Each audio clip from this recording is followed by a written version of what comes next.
ముక్కోటి ఏకాదశి నుంచి 10 రోజులు వైష్ణవ టెంపుల్స్ కంతా వెళ్ళటం అందరికీ కూడా ఆచారం.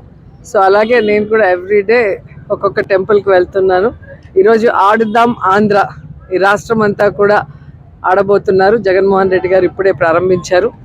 సో యువతకి ఒక ఆరోగ్యాన్ని మీద శ్రద్ధ ఎలా వహించాలి, అలాగే క్రీడల పట్ల ఆసక్తిని ఎలా పెంపొందించాలి, క్రీడాకారులలో ఉన్న ఆణిముత్యాలు, మట్టిలో మాణిక్యాలను పైకి తీసి నేషనల్ ఇంటర్నేషనల్ లెవెల్కి వాళ్ళు ఎలా తీసుకురావాలి అన్నదానికే ఈ ఆడుదాం ఆంధ్ర పెట్టడం జరిగింది. సో 5 స్టేజెస్లో జరుగుతాయి. సచివాలయ స్థాయి, మండల స్థాయి, నియోజకవర్గ స్థాయి, జిల్లా స్థాయి, రాష్ట్ర స్థాయి. సో 5 దఫాల్లో దాదాపుగా 120 కోట్లు మరి దీనికి బడ్జెట్ పెట్టడం జరిగింది. అలాగే 12 కోట్లు క్యాష్ ప్రైజ్ ఇవ్వటం జరుగుతుంది. అలాగే మండల వైజు, సచివాలయ వైజు, మండల వైజుకి కిట్స్ ఇస్తారు ఫ్రీగా. So normal kits, constituency level నుంచి professional kits and prize money ఉంటుంది. నాది స్వాతి నక్షత్రం, స్వామి నక్షత్రం. సో ఎవ్రీ మంత్ స్వాతి నక్షత్రం రోజు ఎక్కడో ఒక చోట లక్ష్మీనరసింహ స్వామి టెంపుల్కి వెళ్తాను. సో ఈ మంత్ కుదరలేదు. సో ఈరోజు చాలా రోజులు అయింది స్వామి దర్శించుకొని మళ్ళీ వచ్చి ఆయన ఆశీస్సులు తీసుకొని. నాకు శత్రువులు ఎక్కువ. మామూలుగా లక్ష్మీనరసింహ స్వామి అంటే శత్రువుల్ని చెండాడుతారు. సో అనవసరంగా నన్ను ఎవరైనా మాట్లాడినా, నా గురించి ఏదైనా బ్యాడ్గా ప్రే చేసినా, లేదా నాకు ఏదైనా బ్యాడ్ చేయాలనుకుంటే లక్ష్మీనరసింహ స్వామి చూసుకుంటారు. Be careful. లేదండి అన్న, లాస్ట్ ఎలక్షనే కంటెస్ట్ చేయను అన్నారు. మళ్ళీ చేయాలి అని చెప్పి అడిగిన తర్వాత చేయటం జరిగింది. సో ఇప్పుడున్న సినారియాలో 175కి 175లో ఎక్కడెక్కడ ఏ సామాజిక వర్గాన్ని పెడితే బాగుంటుంది అన్న ఉద్దేశంతోనే జగన్ గారు మారుస్తున్నారు. అది పార్టీలో ఉన్న ప్రతి ఒక్కరం కూడా మంచి మనసుతో ఆహ్వానిస్తున్నారు, దానికి సపోర్ట్ చేస్తున్నారు. దీంట్లో ఎక్కడ కూడా గొడవలు లేవు. ఇచ్చినా ఓకే, ఈకపోయినా ఓకే. నేను ఎప్పుడూ కూడా మొదట్లో అయితే ఎమ్మెల్యేగా ఒక్కసారైనా చేసి ప్రజలకి సర్వీస్ చేయాలనుకున్నాను.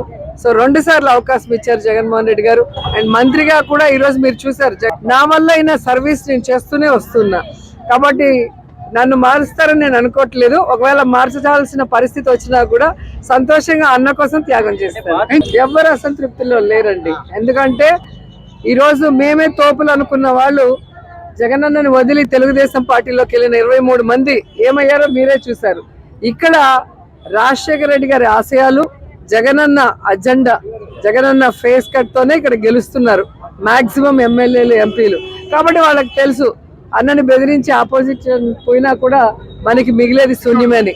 కాబట్టి ఖచ్చితంగా వైఎస్ఆర్ కాంగ్రెస్ పార్టీలో ఉంటూ వైఎస్ఆర్ కాంగ్రెస్ పార్టీ విజయానికి ఎవరెవరు సహకరిస్తారో, ఎవరికి ఏం చేయాలో జగనన్నకు తెలుసు. మీరే చూశారు, గతంలో ఏ ప్రభుత్వం చేయనటువంటి విధంగా పార్టీకి కష్టపడిన వాళ్ళందరికీ కూడా ప్రజాప్రతినిధులుగా, అలాగే కార్పొరేషన్ చైర్మన్లుగా, టెంపుల్ చైర్మన్లుగా ఎవరికి ఏమి ఇవ్వాలో అన్నకి బాగా తెలుసు.